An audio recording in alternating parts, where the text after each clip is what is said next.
Hey guys, what's up? It's Mossy back again, and today we're going to be covering burnout in esports.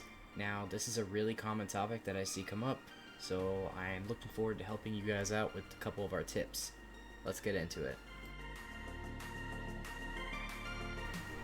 So, before anything else, you really need to know about burnout, and you need to know how to identify it and what it is.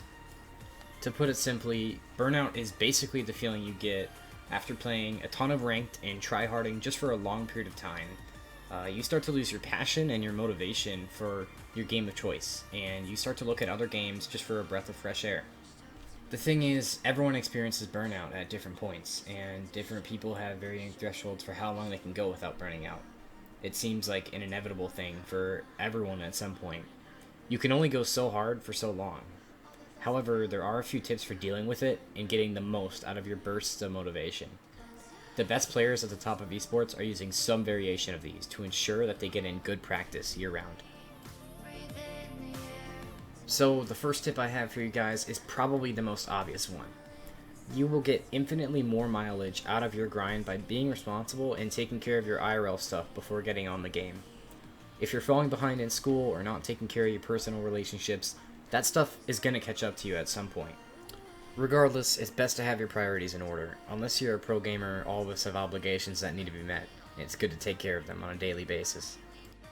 Remember that there's also a ton of emerging science in esports that suggests that mental performance is heavily impacted by how you're treating your body. Stuff like burnout and tilt is definitely affected by whether or not you're eating right and getting exercise in. So my biggest recommendation is always trying to make sure that you have the IRL stuff taken care of before you hop on games. Moving on, we need to talk about the way that you practice. Now, I covered this a little bit in our video on grinding efficiently, but you need to be specific about the way that you practice and improve. Certain things work and certain things don't work for different people, so it's up to you to figure out what works for you personally and what doesn't. That being said, no one can reasonably play 10 hours a day of their game and be actively learning every game. It's actually pretty likely you'll develop bad habits along the way. The biggest one I can see is that you'll stop actively caring about improving and you'll start to develop in autopilot mode.